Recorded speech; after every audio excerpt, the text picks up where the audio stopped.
welcome. And today it's a kind of one of these many strong typing talks. And I had a clickbait title by adding the language proposal P0109, but it's actually not that much of the content that's about the language proposal. If you follow on with the slides, this is a QR code where you can actually download them from my GitHub repository, and otherwise I'm sure they will show up with the regular CppNow slides. If you have any things that you want to reach out to me, you can reach me either via email or on Twitter, where I'm quite a regular. So I'm maybe too addicted to Twitter. And but if you have any specific questions, especially about this talks or others, you can reach out there. And why do we want strong types? Well, we had a great keynote from Tony yesterday, and he even says so about strong types. The type errors are less likely than many other errors. Well, strong types give you type errors, and in C++, let's say most type errors actually happen at compile time, which is very convenient because you can fix them before they reach the user. In languages like Python, which are strongly typed but fully dynamic, you might not get the type error until the system actually runs in front of the non-programmer who might be bothered with that. So what is additional motivation? We had another talk on strong types by Rihad, and he said, okay, built-in types are bad, and that's actually also my stance, and I will explain a little bit more about the details there. And his whole talk this week was about why the built-in types are bad and why strong types are better, and he even has measurements and tools for detecting situations where built-in types give you bad situations, and strong types will help you to make the mistakes before, to detect any mistakes before. So what else can we say? Okay, the typical argument that the others say, okay, if you have parameters of the same type in a function, multiple parameters, you will actually get to the situation that you have them in the wrong order and get the wrong results by having the wrong order of arguments. But it's more, if you just have an int, it's very hard to actually know what it means, and I will get to more details later. So you want to actually communicate and check the semantics of values. Even if it's just representable as an integer, doesn't mean it has to be the type int. And another thing that's often overlooked also by some strong typing frameworks is that not all operations for a type that is representable by a built-in type are actually useful. And I will give some explanations on that as well. But where do I come from with that?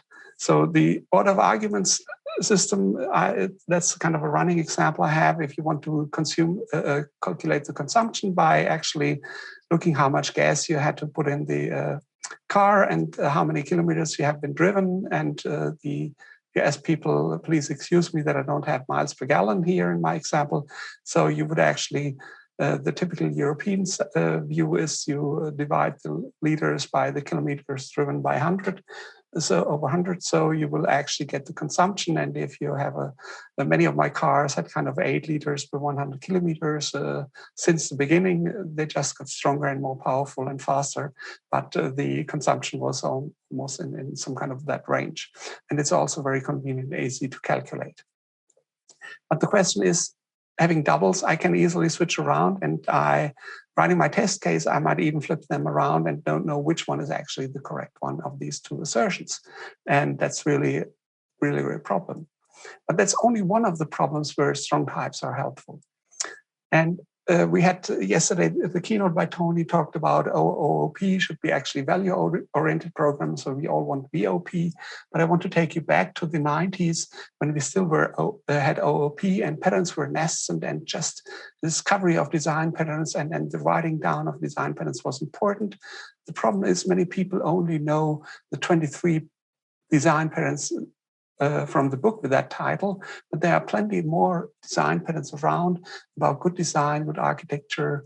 I'm guilty of writing some of them down, but there's one of my personal heroes, Ward Cunningham, the inventor of the web, not Wikipedia, but the foundation of all of it. Actually, the first web was used to write down design patterns and collect them.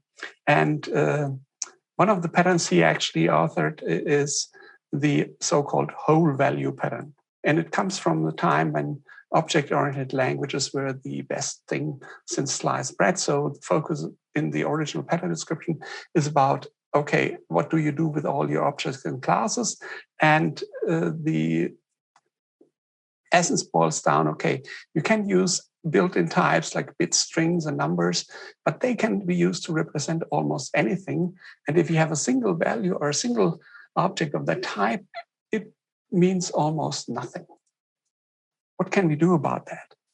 So the pattern comes with a solution. Okay, instead of using built-in types for domain values, provide value types wrapping them.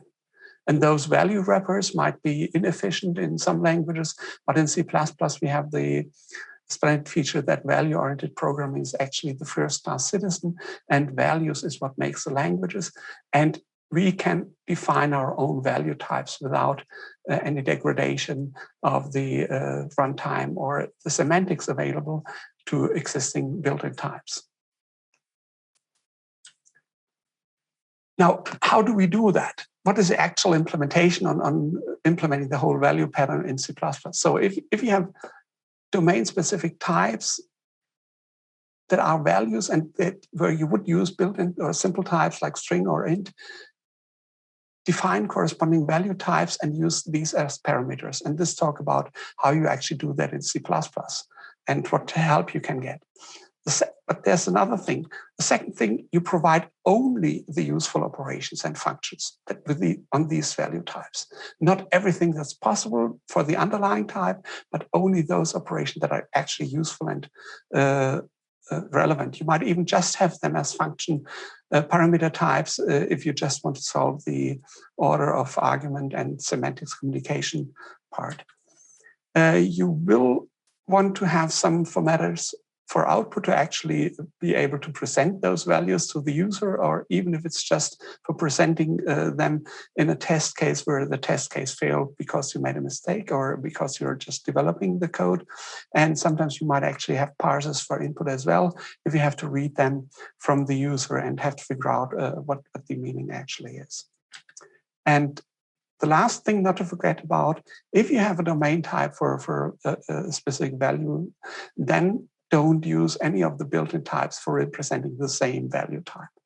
Just don't. Just use the value type file. Make it your vocabulary type in your system for this thing that you want to represent. Now, I created my own strong typing framework. It's a little bit like in the 90s where everybody did his or her own string class or several of them. There are also several strong typing frameworks. I give you a brief overview, especially of those that have been available in conference talks on CppCon, CppNow, or similar conferences and online here. Oh, I'm just going to the... So I'm having the wrong slide in my preview. So what do we expect? Some detours, like now, we want to have different options for the whole value pattern and different approaches for different C++ versions. But what I actually wanted to say, what I had the lead in, is we have alternative strong typing frameworks. Many of them came with explanations where you have a type alias to a strong type that is from Björn Fahle's version. But Jonathan Müller, Jonathan Bukhara, or Anthony Williams, that you will actually see later on today, have similar ideas that I had and have all their own merits with the strong types. I'm not saying they're bad or worse, it's just having to use aliases gives you the problem that you have to invent two types, one for the actual type that you use and another one that you use as a tag type here. I will show you later how to circumvent that. That's one of the corners of my framework, but that's just one of the things you might be able to do with theirs as well. So consider alternatives before you build your own or use mine. Why another one? Most of these frameworks stem from a time before C++17 was widely available and adopted. And the problem that you might get from having a type aliases, like in this example here, is that the actual mangled name is quite complex from this template. And you might have more template parameters making the mangled name, and thus the error message if something goes wrong. Even worse, also of your own functions where you use it as a parameter type. But that's just one of the things, and there are workarounds to not get there. What else? If you are not conscious about that struct here having different name because it's a forward declaration, you might actually copy paste and get the same struct and have a problem that now you have two aliases for the same type, and then the situation that you had before with oh, I have two names for the same thing, and I cannot distinguish, the compiler will not distinguish them, you will actually get the bad situation again. And also what I wanted to try out and what is new is actually C++17 extended aggregate initialization. So it allows structures with inheritance that actually stay in aggregate, so you can rely on aggregate initialization, which is not implicit, and allow for and don't have to implement your own constructors. Constructors are one of the things why the other frameworks tend to use type aliases instead of having their own structs. And structured bindings is something new that I wanted to play with, and they allow to write actually generic operator overloads for your types without having to know the detailed member variable names. So these are more or less the things I wish to try out. I wanted to have the opportunity to have generic mix-ins by having structured bindings. The extended aggregates allow that the omission of a constructor and still prevent implicit conversion. So there's actually a benefit from using aggregates, an aggregate with a single element instead of the element type to be able to represent a strong type. And I also provided a C++20 branch where I played around with operator, the spaceship operator, and I had some insights there. And I have some extended some slide extensions that we won't be able to see today, I guess, but you can look them up, and there I might talk about that later if time permits. And also constraints are simpler to formulate in C++20, but tomorrow my talk on safe integers will give you more detail on constraints. Now, what else can we do? So the one thing is, how can we actually limit the useful operations for a type, even if it's built upon a built-in type, and provide what's really needed? So what does it help? It prevents actually accidental expression errors, which gives you the ability, okay, you might have operations available on integers or floating point numbers that just don't make sense for your type. For example, the paper later that I signed, we have the type for representing energy, which is representable as a double, as a physical quantity. But nevertheless, you can add energy values and increase the energy. You might even multiply the energy with the scalar, like doubling the energy output from some engine.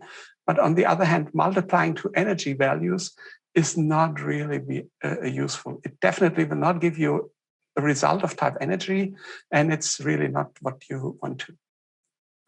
So what about only useful operations? This is a deliberately bad piece of code showing you what you can do. You can actually mix bool with integers, with floating point numbers, and get some result. And actually, I made sure that this test case passed, but it's really not something you want to see in user code. But accidentally, if you use variables and those variables have the wrong built types, you might end up with expressions that mix stuff that is unintentional. And if you look at the available operators, I'm not sure if I put all of them there, but these are many, many operators that we have of built-in types, and those are only those that are symbolic. And some even come in unary and binary form, and it's very easy to mix things up and have bad things. And it's worsened by the situation that you actually allow mixing different types, and the compiler will provide implicit conversions, but it also will do something that's called integral promotion. That stems from the time when we still had a PDP-11, when the PDP-11 would actually do arithmetic on 16-bit integers, and if you want to add 2 characters, you actually values, you would actually have to promote them to integers and some other means that would happen. And those implicit conversions, when I was a starting programmer, I liked them a lot, especially when I started using C. But as a more, let's say, maybe not wise, but older programmer, you got hit by too many situations where you wrote or detected problematic code that unintentionally mixed different expressions of different signers or floating point and integers, or even integers giving the wrong results that you, from different results from what you might expected on the first side of an expression. To give you a more, let's say, useful example, what you would do if you add, for example, 2 apples, then you get 4 apples, and that's a reasonable thing to do with apples. If you put them in a basket and you put 2 more, you have 2 more in the basket. But if you have apples and add pears, the question is, if you consider types, you have apples and pears, what is the type of a sum of those things? It's really not very useful. It might be fruit, but that's not the domain that we're looking here at. That would be maybe a units library that does automatic detection of a base type and then do the addition, but that's not what I'm looking for. I want distinct types. Also, what's not, I had the energy example, also multiplying apples by apples is also not something you would do. If you represent your number of apples just with an int, all these operations, and the number of pears also as an int, all these operations would just work and seem to make sense, even if they don't. On the other hand, what is an observation is you might have twice the number of apples than before, and that's kind of scalar multiplication. That's a typical thing that you get with a lot of these scalar domain values that actually are kind of support linear operations, and we will see a shorthand for that later on. Now, getting to the clickbait in my title, there was a paper by Walter Brown on opaque type defs. The proposal to change the C++ language to easily allow strong types by specific declarations. And it also contained the means for function aliases, which is kind of, for me, it looked like function alias looked like a kind of a leftover thing to trying to resurrect what was called concept maps in C++ OX concepts that were dropped. But I'm focusing on the strong types or opaque type tests for that paper. So what's in the paper? I'll just give some examples. If you're really interested, go ahead and read the discussions on the, if you're on the C++ committee, what came out of the paper. It just didn't make it. And you see it's 6 years now. It was last updated, and we won't, I doubt we will get that in the language. And also because the corresponding library solutions, I think, are good enough, or sometimes even better. So what P0109 and the strong typing frameworks have very common goals. If you have the opaque type or the strong type and its underlying type, they should not be the same, but they should have the same size, and that's actually what you want to make sure. So you want distinct arguments for template instantiation and for overload resolution, for example. P0109 has some goals that are not in my strong typing framework, or sometimes deliberately, sometimes because it's not doable from within a strong typing framework. One thing is that Walter claims that a lot of the standard traits on the different types, on the strong type and the built-in type, should have the same values. I haven't seen many of the I cannot give you an example where that actually makes sense. Maybe like is sign should be the same and stuff like that. But I'm not sure exactly what actual traits Walter meant or the paper meant in that respect. Also, he claims that there should be implicit convertibility for overload resolution and the opaque type should be a better match. And I say, no, they should be distinct. That gives some problematic, but it's much better with respect to limiting the available operations, not just occasionally, okay, I have a strong type that has a double representation and I can pass my strong type to any function that takes a double accidentally. That may be something I don't want to have. And there's the intercastability. That's also something I think that should be very explicit, not implicit, maybe even more than just explicit by a deliberate function. And also what Walter thought about because of the compatibility, also the pointer interconvertibility, and I think also that's not something we should look out for. Now, if you look at a simple example to actually get resurrect operators with a specific meaning, means that you would actually have to provide your individual unary operator. If it's returning something else, you would actually have to provide it and give the concrete return time. Otherwise, it might just return an int, and this way it guarantees that it returns the opaque type. And now auto with type deduction, the plus wouldn't act as a kind of, degrading it to int, but it would actually return the opaque type. The visibility of the base type defines the interconvertibility. So public means it would silently convert to an int if possible, and also the operator definitions allows it to limit the available operators that don't actually go back to the underlying type there. Then the energy example that I already talked about, okay, having a strong type energy with protected visibility in that the context of that paper says, okay, it will get everything from double, but it will not export it. So you have to actually specify the operators that should be available on the energy data type.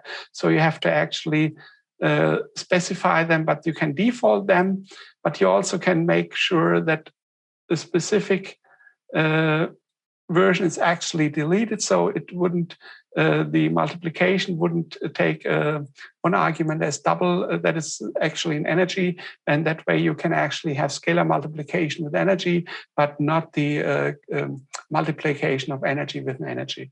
And you see that can get somehow involved if you have more operators to support, like division, for example. The list of functions that you have to declare, even if they are defined as defaulted or deleted, gets quite lengthy.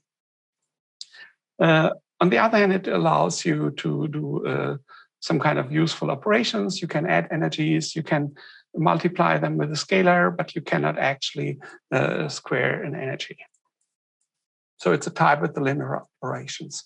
But to get all of linear, you actually have to spell out a little bit more than what's given there.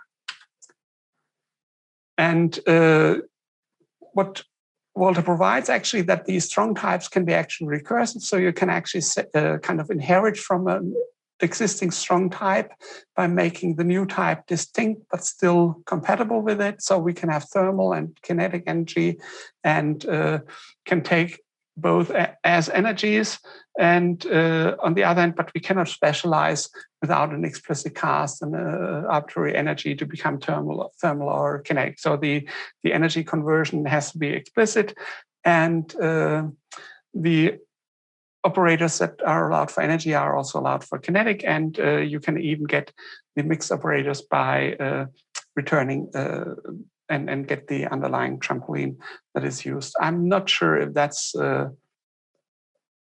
fully thought out because the paper didn't have the specification for everything, and I think getting that right in the language is kind of tricky and elaborate. So what was my take when I first have seen the paper? I liked it a lot.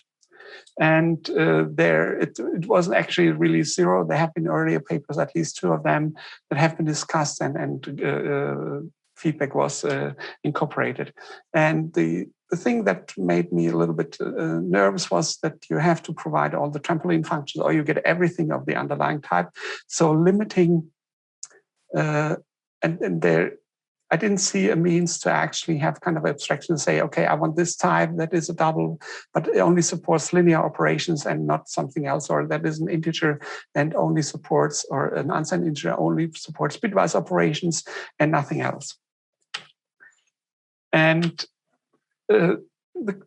what I didn't get from reading the paper, maybe it's said there, but I just didn't understand it well enough.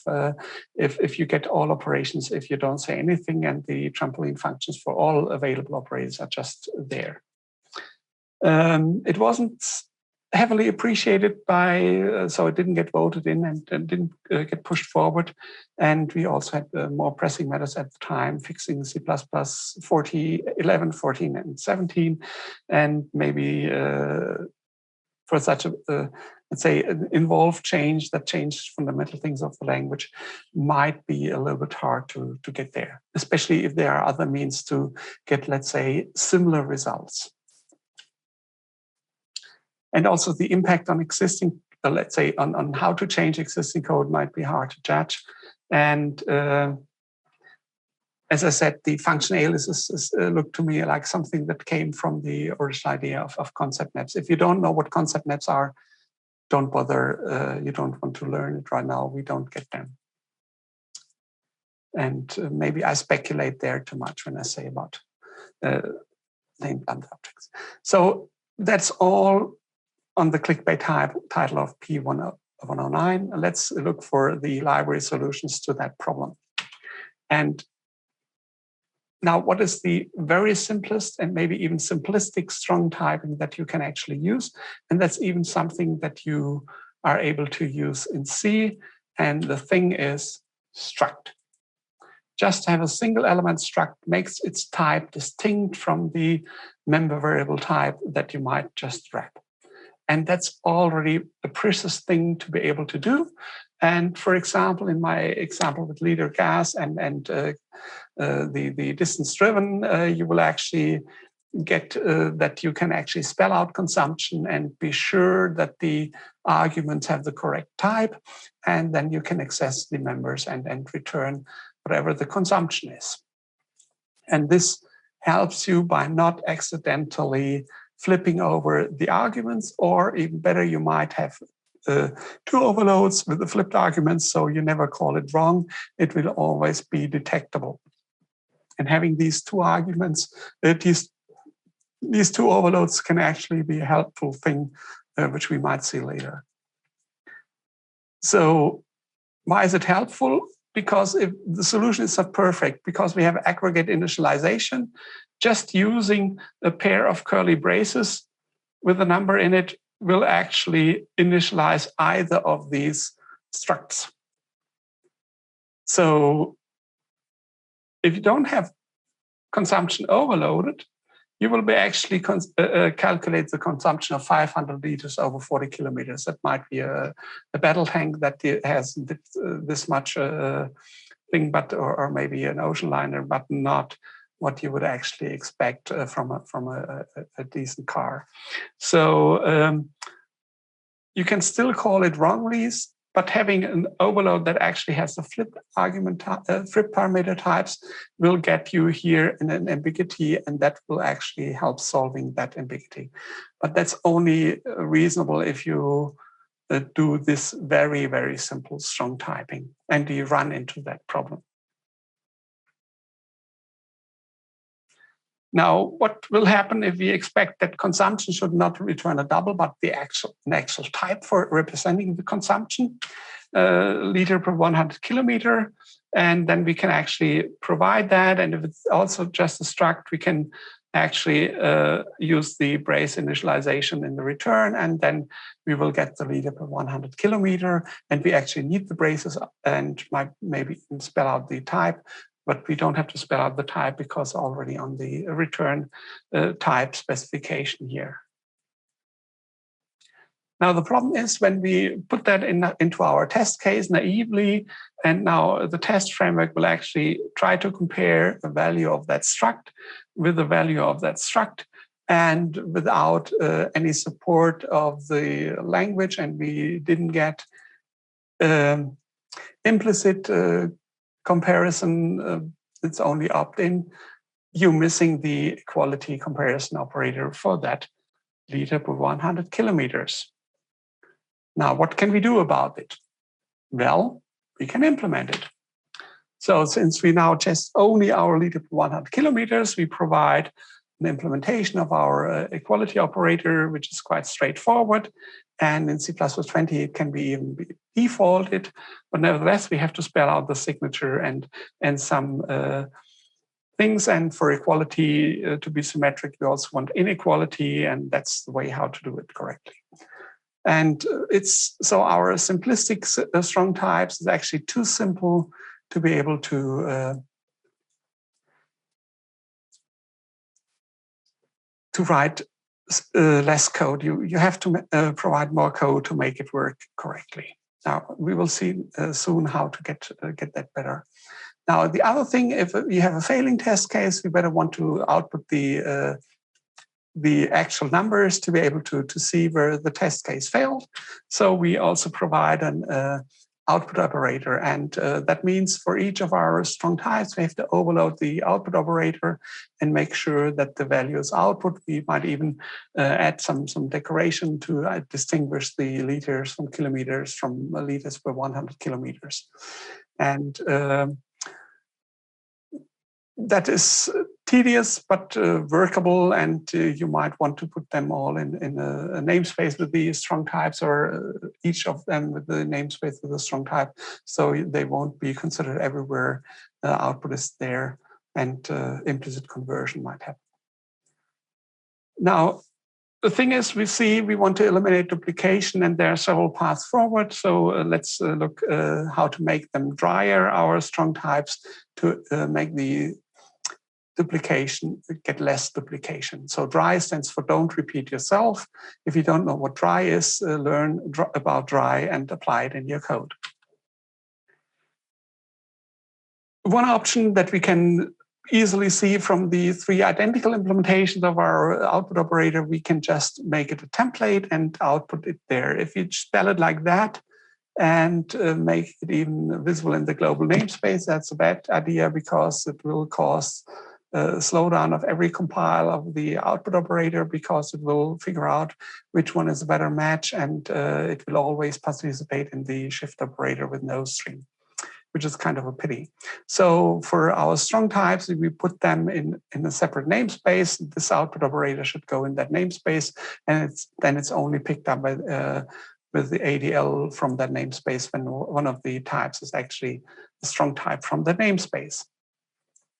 But it might be picked up in too many classes, so we might have a concept later that tells if a type is actually a strong type, and make sure that it's only picked up then, but even that might cost you compile time. And if you see, it expects that it's actually all the members of all the strong types that hold the actual values have the name value. So it calls .value. The advantage of this style is actually this works for strong types even before C++17. You just rely on a naming convention to provide actually the concept of your type T that is implicitly has a member variable called value that's accessibly public unless this is declared as a friend somewhere, and allows you to output that variable. So the concept of concepts is existing in any kind of template that makes use of its template parameter, even if you don't spell out concept. Now, a slight detour. You might have heard of the curiously recurring template parameter pattern, which was also kind of invented in the 1990s, so 30 or maybe 25 years old. And it's the trick where you actually write a template class that is supposed to be used as a base class to its own template parameter type. So, and if you have this structure, whenever you define a structure X, You inherit from base and pass the class X as a template argument. For example, the boost operators library makes heavy use of that to be able to mix in operators to your new type. And usually what goes into X goes here in between the curly braces they are just submitted. And that is because recurring, though you have a type, you inherit from some other type and put yourself there in there. And it's very often used for mixed ins. As hidden friends, like the boost operators is doing that. And I'll show you how to employ that for strong types in a moment. Now, one thing, if you define base, you cannot actually constrain derived. So you cannot enable if on any property of derived, as well as you cannot actually put a concept here instead of type name to constrain derived. Why is that the case? Whenever this part where you instantiate base is instantiated by the compiler, the type that you actually pass in here is incomplete. The class definition has not been seen yet, so the compiler needs to instantiate base with an incomplete type. That means it's not able to check any properties of that type within the definition of base. So you cannot actually rely on any properties of derived when you actually instantiate the template type base. And that's even binding you with concepts. So it's something to make sure, or that I learned the hard way when I try to constrain that, and it's impossible with the CRTP pattern to constrain the template parameter. Now, what's new in C++17 or was new is actually that derived classes, especially with the public base class, actually remain an aggregate if all the bases are aggregates and they themselves are aggregates. And that's a property that is nice. It was in 17 some kind of had some bugs in the specification. I don't want to go there yet, or now there have been other talks about that. But that aggregate ability means you can have kind of things that look like constructors who aren't actually constructors you have to define. Now, the thing, how can we actually now make our OStream operator that's templated a CRTP class? We put it in a class called out, give the base type, which I unfortunately named U in that thing, so it's a bad name. Don't name it U, and I need to rename some of my template parameters, and still I'm not done yet with having good names everywhere. But the good thing with short names, they fit on a slide, otherwise the code would easily stretch out and not fit. So we have our operator definition as before. Instead of T, we now use U because that's the name of the template parameter. We output our value. We still assume it's a member variable, and to actually activate that for our leader per 100 kilometer, we inherit from out and have pass leader per 100 kilometer as a template argument. Now you would ask, oh, you're using that incomplete type in your template. No, we're actually not using that because here we define a friend function. That friend function doesn't get instantiated when you define the base class, because it's not called yet. As any template function, it's only instantiated when it's actually used. Therefore, it's only instantiated after leader per 100 kilometer is complete, and that allows us to actually refer to any properties of that type U, like the member variable value, which is there after the type is complete. And that's a nice property of having the mix-ins as hidden friends, because then you actually are able to refer to the otherwise incomplete type that's passed in as a template argument. So now we still have the convention, the concept of our template parameter U, that it has a member variable called value and that it's outputable with the shift operator. Now, what can we do in C++17? Because names that are fixed by a convention are very often not very good names, and they might hinder you in your evolution. So C++17 gives us the freedom to be able to use another mechanism to access the value, and that comes hand in hand with the aggregate ability. If an aggregate, or let's say if you have an aggregate that has two member variables, structured binding have this syntax: you write kind of auto, which will get you take the result of that function, put it in a hidden variable of the return type, and if that return type has the ability to be decomposed into two members, it would actually initialize x and y, or make x and y refer to the first and the second member of the corresponding return type. And you might have seen examples that employ a standard pair or a standard tuple, but it also works with aggregates that are structs or even arrays. And the only limitation today is that the exact number of names within the brackets must match the number of data members or array elements of the underlying aggregate type that is matched with the structured binding. And I'm saying aggregate deliberately because the mechanics of getting into the elements of a tuple is so involved, you never want to implement that yourself with any of your existing types, and it's really much easier to make your member variables public, and that makes them just work instead of having the mechanisms that you would need to use, like tuple size and get overloads to make work for your type. It's I tried, and you don't want to do that, no. And even tuple with the new rules on aggregates could have remained an aggregate nevertheless, but that ship has sailed because we have tuple implementations that don't make use of that before C++17. And I'm not sure if anybody re-implemented tuple with the new language rules there. So on the left-hand side here of the bracketed names, you usually would put auto, which is a safe part. You might get auto constref if you know that the function returns a reference and it's about to stay around. You might get lifetime extension or might not. And auto ref is also possible if the function returns an L value reference that you can rely on that it's lifetime set. What I would like to have, because it would make it very nice and very generic code, to actually be able to have structured bindings with a parameter pack. Maybe that's a feature that might go into the language. I'm not sure if there has been a paper yet around. I'm sure it has been discussed somewhere on hallways at meetings, but I'm not sure if there's a paper.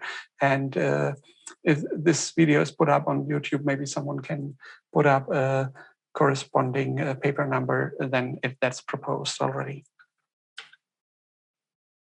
So now how we can make use of CRTP for output with the actual structured binding here on that line. Let me try to mark that so you can actually see that. So we have the structured binding here where you pull out the innards of the parameter type and output it. But there's more. This is a kind of a show off. Okay, we're using if const extra, which is also a C++17 feature, if I remember correctly. Where we check a compile time predicate has prefix, and if it's there, we actually take it as assume it's a static member of that class, and will output that member. This allows us to give our strong types actually some kind of decoration to allow a prefix and suffix like kilometers for kilometer driven, or consumption is blah value, and then liter per 100 kilometers, or other things that you would put there, and allows the prefix and suffix. If you would have to implement that in C++14, which I did, you would need kind of 4 overloads with having that as a template parameter instead of the ifconst. This is where ifconst really makes the code simpler and easier to use. Now, to actually make our leaderboard 100 kilometer output nicely, we define a prefix and a suffix. The type actually doesn't matter as long as it has an output operator. And we see it, if you output it, we get consumption is 9.5 liter per 100 kilometers. And that's a very nice thing to have. And please excuse if I don't follow the chat and the Q&A. I will do so in the end. Otherwise, I get too distracted in my flow, and it's just too much to work with. Oh, the QA is three questions so far, so that's okay-ish. Now, how do we do that? And that's something for you to take home if you don't know already. It's called the so-called detection idiom. How do I detect if an expression is valid? What I actually do, I define a compiler and predicate saying, okay, if it has prefix, the default is a false type, and I have an extra template parameter that I default to void to check out, okay, the default is false. And then I provide a specialization where I actually specify the second template parameter with an expression and use decal type and void t to actually check if that expression is possible. Decal type will not evaluate it, but it will give a valid type ID or a valid type of that expression. If that expression cannot be formed, this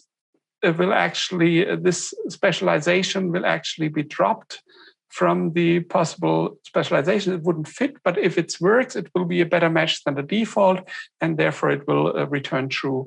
And because we are not only need to check for the prefix to be existent, we also need to be able to check that its output, the actual expression that it's checked. Okay, we take a value of O-stream reference using standard decal val, which is invented for exactly that purpose, in my opinion, and check if the shift operator works with what is called prefix in the type U. And that way we can actually make sure that our ifconst part actually will compile when it's selected by the compiler.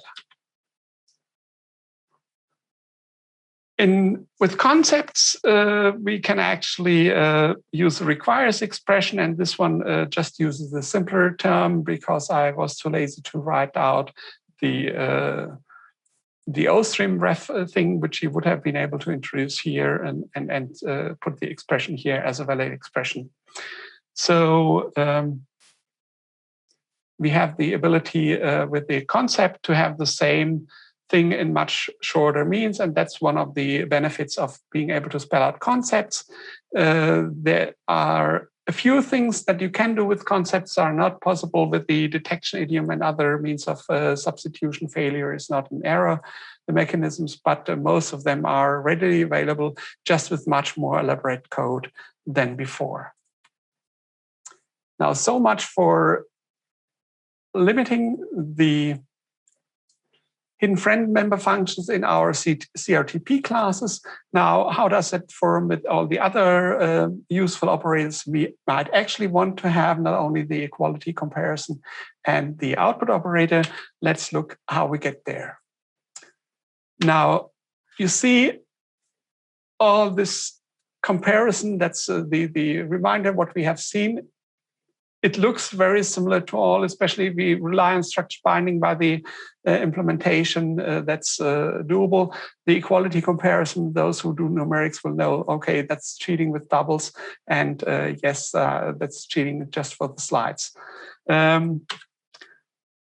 Now, we can do actually provide a mix-in where we spell out equality. And in contrast to what Boost Operators is providing us as a mix-in, we employ actually a definition of the equality operator and use structured bindings to pick out the left and right-hand side innards and compare those and return the bool there to be able to do so. And this is what would be in the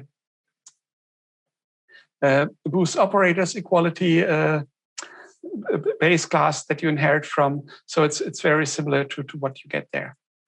And I have a message to give you. There's a lot of have been written in the past, I think even by Scott Myers, about, oh, you want comparisons between different types and do it as a separate friend function, not as a member function, and so on and so on. What I say, you don't want to compare different types for equality and maybe even for relationships. There are very few exceptions where you do that, like string view and string, but even that might be shady in some cases. So whenever you have a strong type, you want to compare it with equality with itself and not with a foreign type. That is exactly mixing the types that gives you the errors in the beginning. And if you're lucky, you get ambiguities. Sometimes you get an overload selection that is really strange. I'm not able to want to discuss that.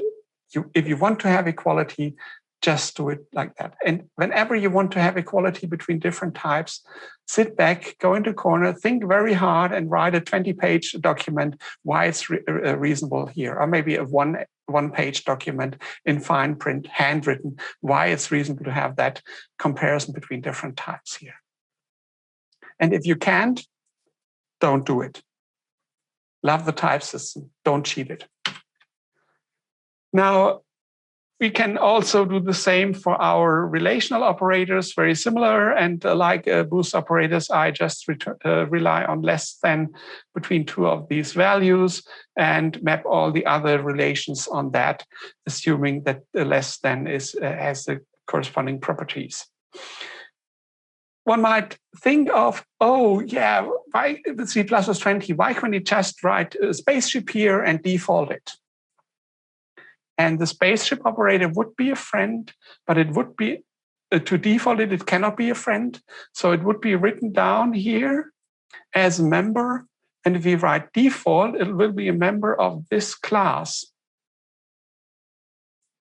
And we cannot default it. It's actually referring a spaceship for taking a U as the parameter type, because U is incomplete right now. So we cannot default spaceship here for U. We can default spaceship here for order, but that would not give us any reasonable definition, because order is an empty type and you wouldn't be able to compare it except for equality, which will also always be true. So that's a gotcha I got there when I first played around with spaceship, and I have some slides on that in the appendix of this talk, which we might not get into. Now, for arithmetic, I give you one example, like the plus operator, and like with boost operators, it's best to, or like Scott Myers says, if you define a binary operator that has a corresponding assignment operator, define both identical or correspondingly, and the easiest way is to define the plus equals operator and use it to implement the plus operator like boost operators is doing it. And we employ our structured bindings, and this is one of the few cases where you actually use an L value structured binding, and we can do so because we pass in an L value on the left-hand side of our assignment, and it's guaranteed to survive, and so there's no problem in using that. And we will even return the L value in the end to be able to do chaining, which might not be a good idea in practice, but because you might assume that it works, we will be able to do so.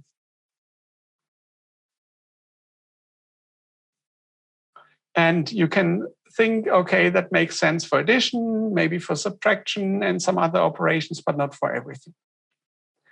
Now, again, it would be great if you can say, okay, we only want that R, if it's really a type that has a single public member that we can access with the structured binding. On the other hand, if we pass something that doesn't, we will get a compile error latest here. So it's not really the constraints. And to remind you of that, we cannot constrain the mixin parameter on the type. So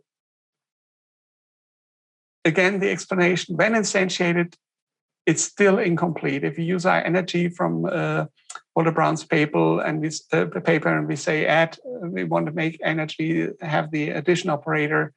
That's how we spell it. We cannot actually restrict what we pass there. Now, what we observed, multiplication of things like energy doesn't make sense, and also it will be problematic with other types. But what makes sense is having scalar multiplications. So we have to have scalar multiplication that takes our strong type, and we have another type that is the actual scalar we want to multiply it.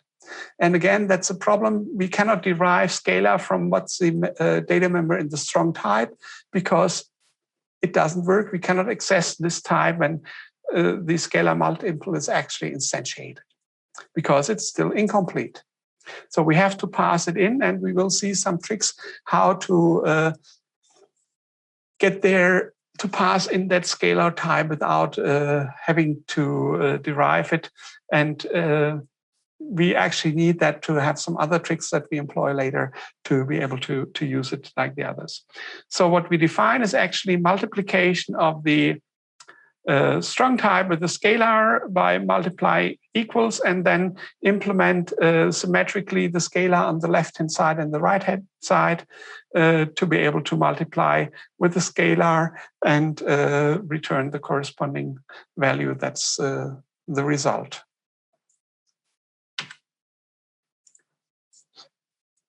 Now, if we apply that further, and now we want to have, okay, kilometer driven should, because we want to divide it by 100 or multiply it with 1/100th, we want to have it a scalar multiplication, and we use the type double here because we use double here, and the output type because we want to see what the output actually, what output you actually get.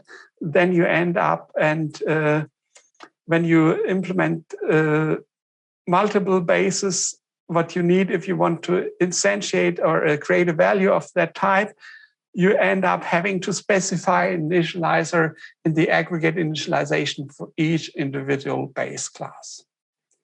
That's a pity. So mixing in 20 operators requires you to write 20 pairs of parentheses here. And that's not very nice thing to do, and it's not not a good implementation strategy, but I'll show you in a moment. So if you go with a very primitive version of your strong types, but want to have mix-ins, you end up in a mess of curly braces and a sea of curly braces, and that's really not very nice to get there. Now, how can we get rid of? We will see soon. I just want to show you how to actually constrain on the unconstrainable template parameter. What you can do is, once a function is instantiated, like the bit or operation, and you want to make sure it's only applied to underlying unsigned values. So what you can actually do, you can static assert that the underlying type is actually an unsigned type, and this static assert will fail if you pass in a strong type that actually has a double or maybe just a signed integer as a member variable. It would not allow to have this or. But it will be a hard compile error, and that is what's happening. And you would do similarly for the other bit operations to prevent employing them for assigned types, because they might have implementation defined behavior. Now, not the output shift operator, but the bit shift operators, you might want to do more. And that's where things become interesting. You actually have two different types possible. You have a type that is actually shifted, which is on the left-hand side of the shift operator. And then you have the number of bits you're shifting by. And using a signed type here is implementation defined. So the default is using an unsigned type for shifting the bits. Now, what can happen? You can actually check if it's really an unsigned type, but you might actually have a strong type here for representing the number of bits to be shifted. So you would actually go down and do something else with it and pick out from the right-hand side the underlying wrapped value. But there's another limitation. shifting more than the available number of bits gives you undefined behavior. And it would be great if you could assert if you're shifting more than the undefined number of bits. And this is why I put that assert here. We can actually check here. And this assert is a little bit kind of a beefed up version of the standard assert. And we will look at that later on, I hope, to be able to look there, what to do with it.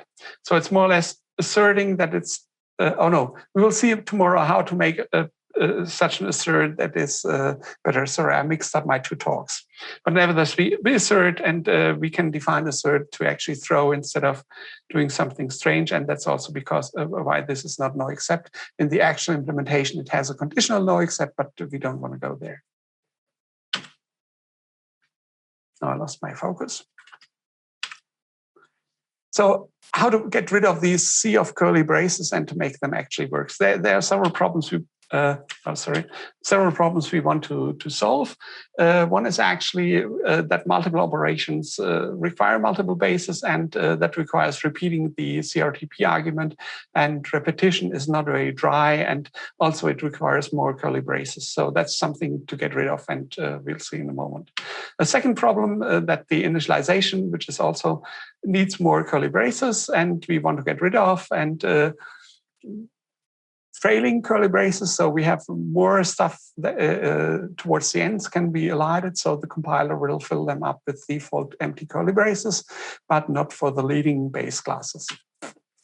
Now, and also we might want to actually have useful combinations of defined operators, like, okay, I want all binary operations for my unsigned type because it represents some bit flags that I want to use. Or the very common one that I observed is I want to have linear operations for my rep number type, and only those, and not anything strange, not a combination of let's say, a scalar multiplication and then shift operations. And some of these, like the linear types, have the scalar multiplication. You have to pass in the that separate type for which is actually what is the scalar type. So you don't use double for ints and so on. And that is something you want to go for. And how to avoid that. Now, how can we combine mix and bases? Well, that's some people might say, oh, okay, that's already magic, but actually it's not really magic. You define a very two-line variadic template that takes your strong type as the first argument, and then a lot of CRTP types as the second argument, and you make that a parameter pack. And to be flexible and not saying, okay, they must just take one template parameter because we have some that take two and maybe even more, we just make that a variadic template parameter pack. I'm not sure I can say that again. A variadic template parameter pack. And the only thing this template does is inherit from all and spread out the CRTP type to all the CRTP classes that we want to inherit from and want to mix in. So, for example, if we want all additive operations into a type, we can actually we can use this ops and say, okay, we want unary plus, we want unary minus, we want add and subtract and increment and decrement, and maybe something I call abs. So we want to have the absolute value. And why is that reasonable? Well, the absolute value is needed in test cases if we want to actually compare floating point numbers, because there you don't want to use equality. You want to actually have comparing by taking the difference and see if the absolute value is smaller than a tiny epsilon or delta to check for that. So now that ops actually works recursive because itself is a CRTP type, we can actually use ops on liter and use additive that we just defined and order for our ordering template with the relational operators and the output template as well. So our liter type is actually able to be used in additions, and we can compare it, and we have other things. Excuse me. So what else?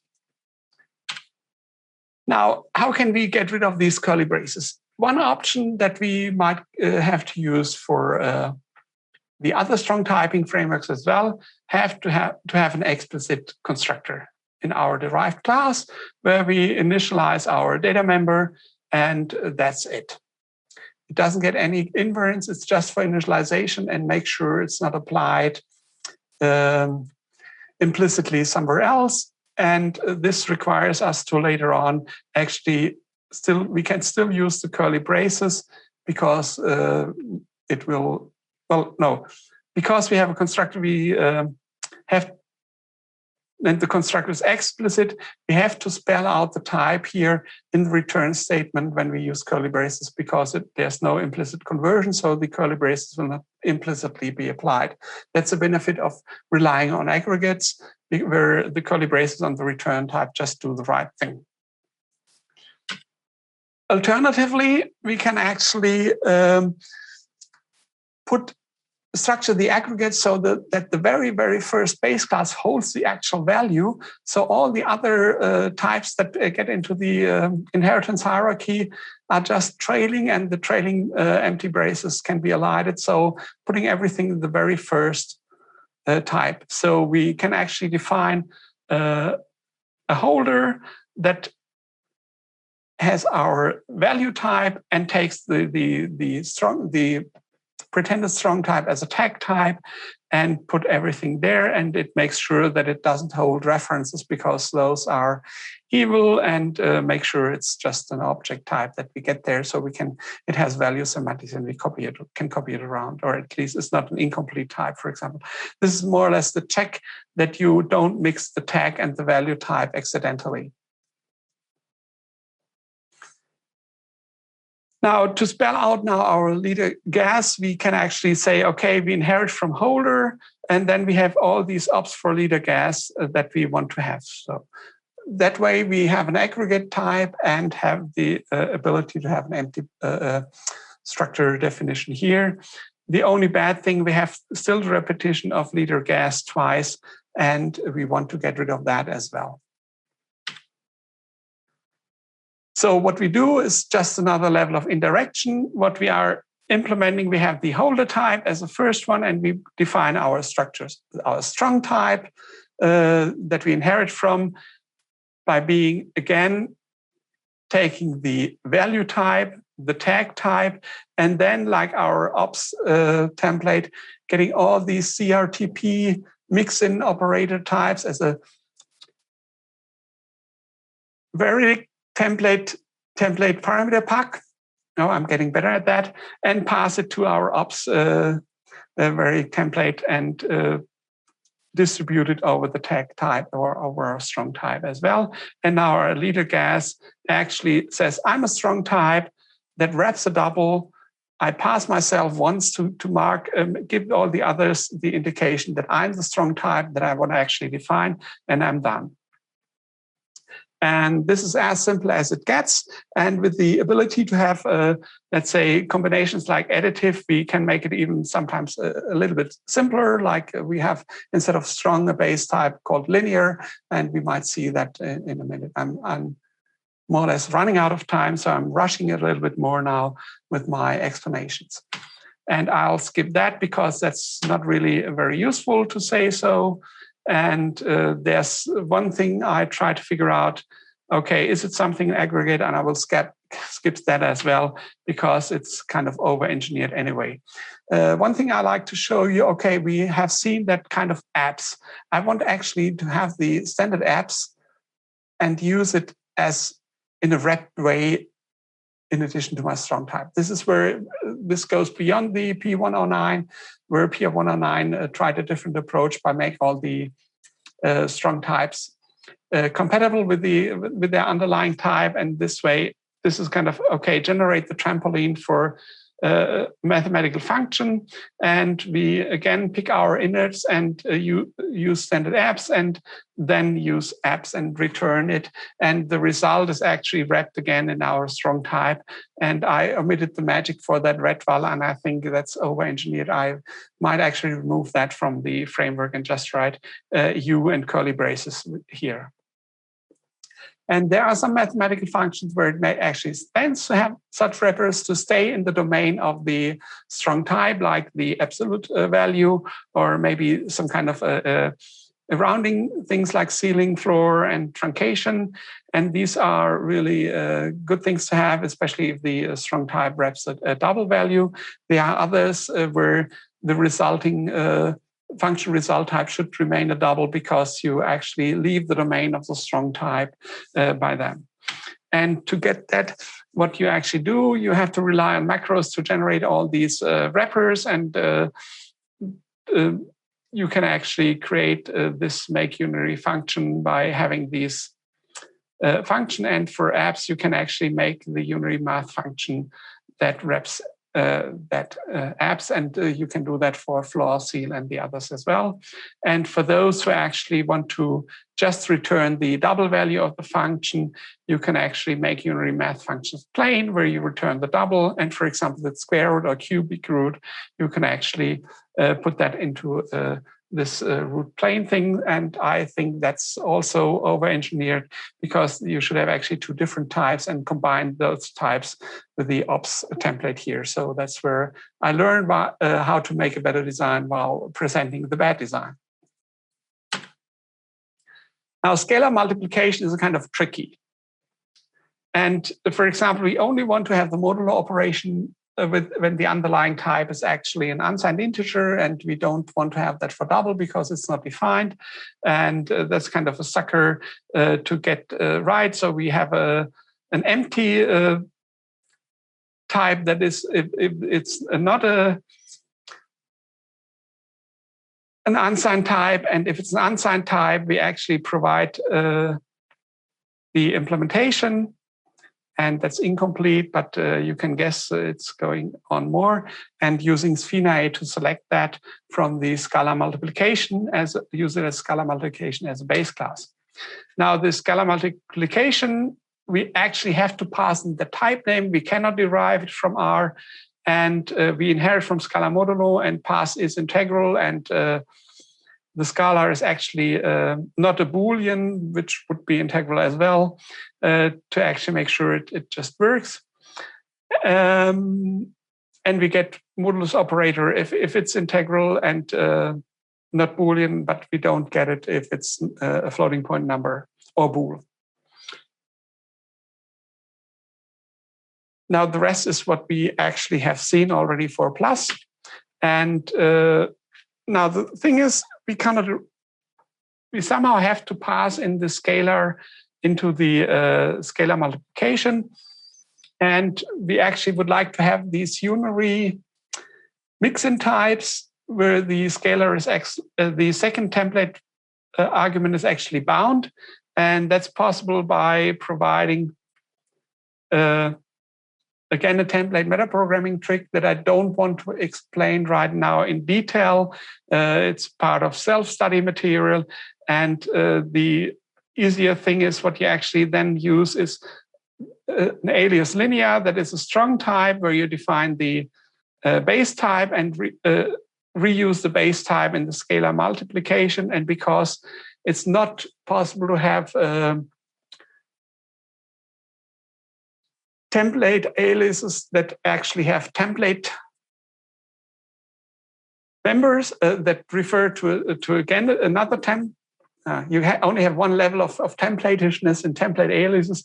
You have to use a class template here that actually fixes the template, takes the template, the very template parameter here, passes in, leaves the first template parameter open, or fixes the second template parameter, remains the first template parameter open, and then fixes the second one and passes any optional further ones down there.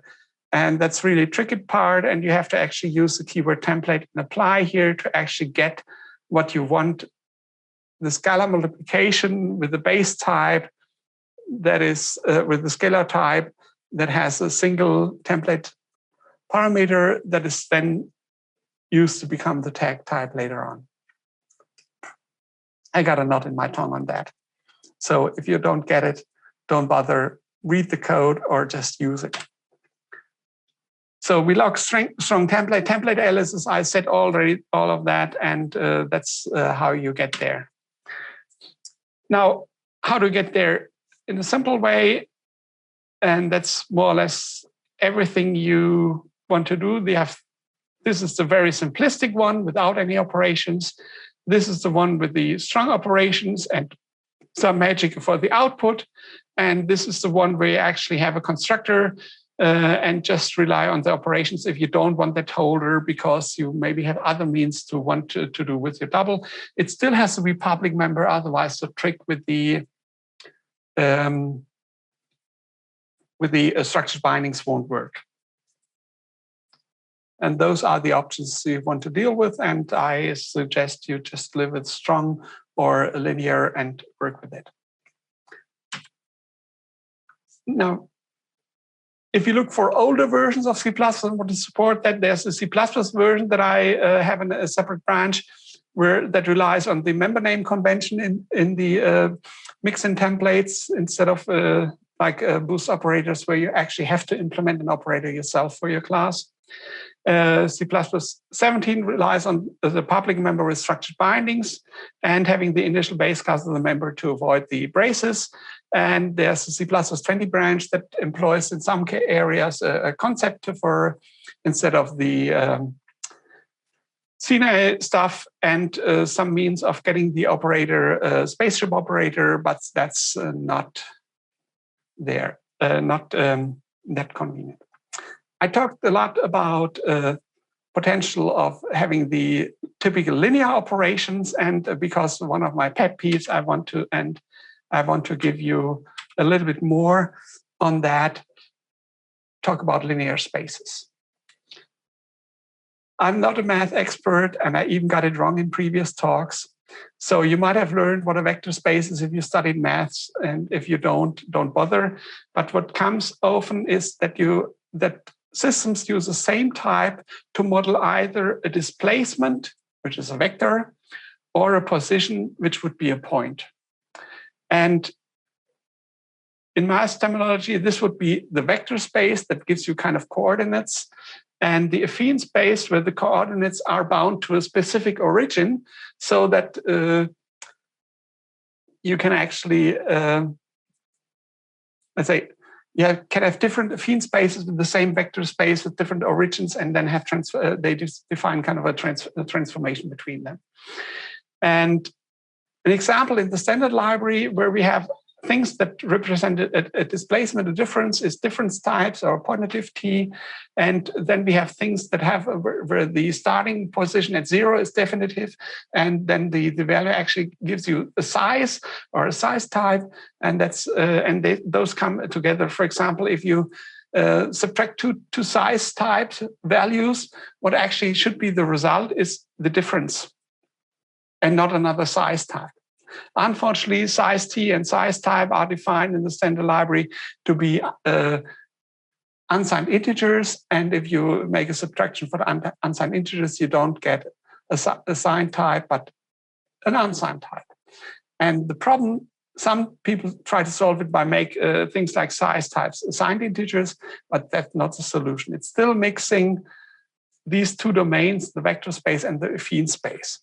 And that mixture actually is resolved in one standard component, is standard chrono, where we have duration, which represents the vector space, the displacement, and the affine space, where we have the time point. And if you subtract 2 time points, we actually get a duration. If we add a duration to a time point, we get a time point. And if we try to add 2 time points, that is actually the compiler that says to us that's Kalman, so you don't want to do that. And it's forbidden by the compiler.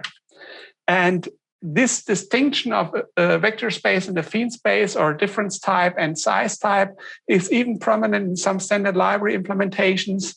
And for example, this is from a vector implementation where there's the distance between the first and the last element is computed to figure out if it should be extended. And that is actually returns a difference type, but it actually stored in a variable of type size type. So there's an implicit conversion that's happening here deliberately. And why is that there? Because in the next statement, actually, it's compared to the difference of two size type valued functions, which actually should be a difference type.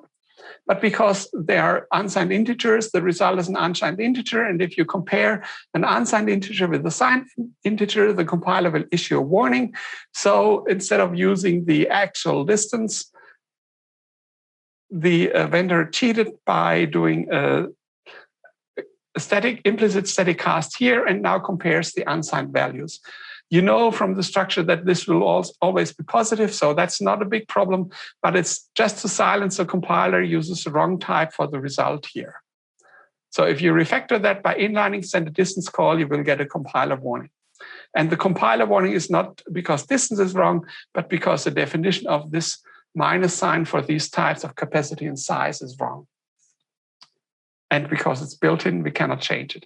And it's even more obvious because later on, when it's actually used the value that was just computed, it's cast back again to be a difference type, which it was originally came from.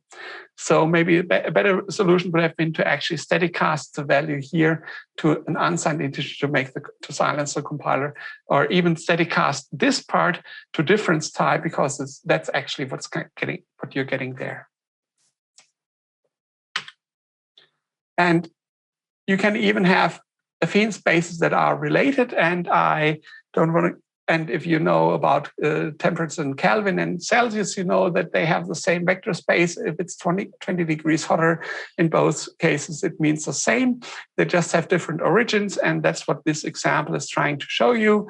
And I provide actually an affine space with the default 0 or with a defined 0 for Celsius.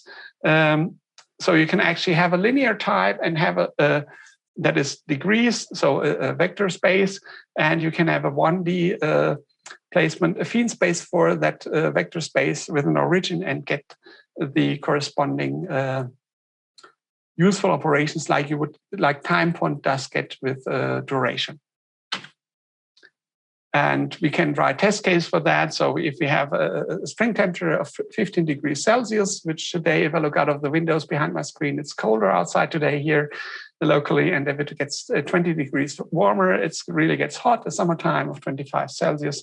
And that's what this example says. And we can even convert, if we have the same underlying vector space, we can convert automatically between affine spaces. But that conversion might already be overkill because if you go there where you have implicit or automatic conversions, that's the realm of units framework like the units library proposed for standardization by Mateusz Busch. And affine space 4, I don't want to go into too many details.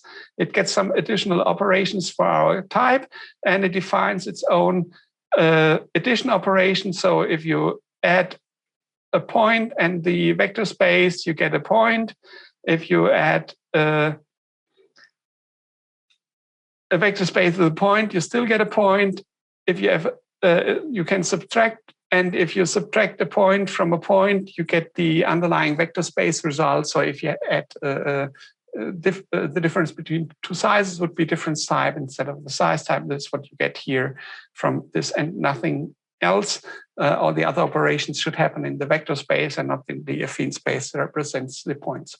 If you use the framework for, let's say, 2D, 3D modeling, you might have the problem that data structures like vec3 is used for both point and the actual displacement, and that gets you in all kinds of problems, especially if they are mixed in as the parameter types for functions. And we've seen an example in the keynote in yesterday's keynote by Tony, where he had that point type and then said, oh no, the 2 points actually make 3 different types.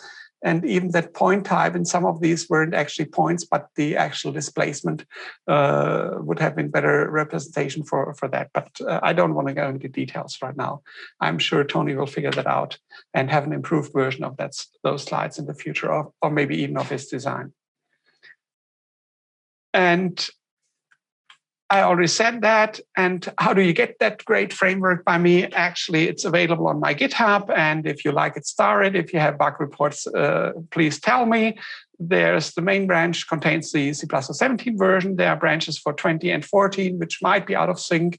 And it doesn't yet have a CMake list text, for example, and it's a single header only, so you might be able to use it without any kind of package managing. My plan is to do package managing, but I'm still a newbie, and I'm not yet up to have a VC package or Conan for that. And if you don't like it, please tell again, because that might give me feedback how to improve it. And I gave you the list of alternatives if you have to switch quickly to something else. Now, to wrap up, P0109 was a good attempt, but failed to get traction. Library solutions are possible and allow very simple strong typing, and I tried to be simpler than the other simple strong typing frameworks. I'm not sure if it happened, but at least I was able to get there where the name mangling, if you use a strong type, is actually what you write and not what you get with the strong typing framework if you use the type aliases. There are workarounds like that, and that's it. And this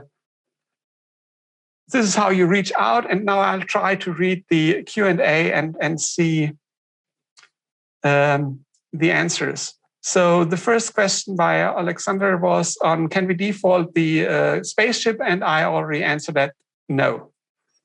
The next question, is it possible to const qualify the data member to get more value semantic? I'm torn. The problem is if you const qualify, that means all the assignment operators won't work anymore. Or at least they are much harder to implement. I would say const qualifications should be the thing of the object and not of the individual member. Especially if you const members with non-const members, you get into very dirty territory where you might want to use standard launder and you don't want to go there. So I'm torn. Maybe I'll try that take that as a suggestion to make sure it's not accidentally. But when people work with values, they might want to also work with variables and want to assign them. And that would be a much bigger break from changing the code that use doubles or ints to a strong type than that. So I'll try to. Maybe I try that, or maybe you try that with and fork with the fork and give me feedback what the results would have been. Now, the type deduction for C++. There's another question on the type deduction on C++20, and the C++20 branch has in it, and I have some slides in the extra slides. So if you download the slide pack, you will be able to look at that if you don't want to look at the code directly. So. The automation for the arithmetic operators is actually what the P0109 attempted to, and I think we didn't get implicit spaceship, and I think that was good. And I don't want to get implicit regular arithmetic operators because you want strong types deliberately because you want to limit the available operations. And I only would use linear if I actually use the operations, and if it's just to represent the value where I don't do any maths on it, I might just stuck with being able to compare it and output it and be done with it. So another question, do you know how, if the community and the standardization committee views implicit conversions of primitive types as good or bad things? As I said, my opinion changed over the time, and my personal opinion, the implicit conversions can be a good things, but they are bad because all the implicit conversions we inherited from C. So it makes your code more elaborate, but that might be a good thing if you need to mix stuff. And now I'm working a lot with safety critical guideline people, and there the explicit conversions are much more appreciated than implicit conversions because who the hell can actually remember all the rules of implicit conversion in C++? I can't. I have to look things up. I looked it up often enough that I can remember most of it, but even then I have to look up again. So that's why implicit conversions are very problematic. And I doubt that, let's say, the majority of the C++ standardization committee, maybe except for core, is able to recite all the possible implicit conversions that happen from the top of their head. So next question. We're running out of time. So there's the question about confusing strong types with units, and the problem is it's not about units. And units don't. I have other slide decks where I show that units don't solve the strong type problem, because with the units library, for example, all energies would have the same dimension, all energy types, and they would still need to be distinct types because you don't want to easily mix them up. And that is something where units and strong types differ. And I learned that the hard way. And another question, with the holder base class, it's harder to get the value in the debugger. If you need to use an interactive debugger with strong types, you're writing too few unit tests, or the wrong unit tests. Don't do that. That's my personal opinion, and I'm sure you will be able to figure out that single value in the debugger because your type has just that single value and nothing else. And I don't know how to do better because I never use an interactive debugger for C++, at least not that I can remember having used one. Is it possible to perhaps use a mix-in and thus have the data member non-public? If you use the .value thing that I used for C++14 and make everything a friend, then it's possible to make the data member private, but you want to refactor code that previously used just a double or an int. So there's not much you would gain from the double, and it even gives you, the public member gives you a hook if you want to pass it somewhere that you cannot easily adapt. It's easy to access it and make it permanent that you access it. So, but it's possible to do that. So, but that would no longer allow me to use structured binding. If I tried to get structured binding working with private members, it's not working. Or let's say the working is not code you want to look at. And is it convenient enough to write code with distinguished vector and affine space? For example, you can't implement a midpoint using x plus y by 2. Actually, midpoint would be, I think, would be x. No. Is it really x plus y or x minus y? Yeah, maybe that's something I need to think about. I haven't worked a lot with it's, let's say, my affine space from vector space is kind of a proof of concept. It's not really something that I have used in any reasonable code yet, except for some of the unit tests. And I have to think about that. And it would be greatly appreciated if you file that as an issue against, so I can memorize that. And someone said it's correct, and that's the question I cannot answer. And I think we're run out of time, and I will ask to have the question and everything saved for me and try to answer anything that was on the chat that might have been open again later, either on Twitter or on the track. We're track A, on track A Discord later on, but I need a short break afterwards because my voice is really tired right now. And I thank you very much for your questions and for your attention. And please excuse, it was planned that I couldn't show everything, but I want to make sure that I have everything on the slide. And because it's not interactive, I couldn't be interrupted during the talk to give direct answers to your questions. So. And feel free to reach out to me via email or maybe even on Twitter so I can actually answer the questions publicly if you have them to my talk. And goodbye and thanks a lot. And please try PSSST and or one of the other strong type frameworks instead of using ints, doubles, or whatever elementary types or even strings that you use to represent stuff that is important to your domain.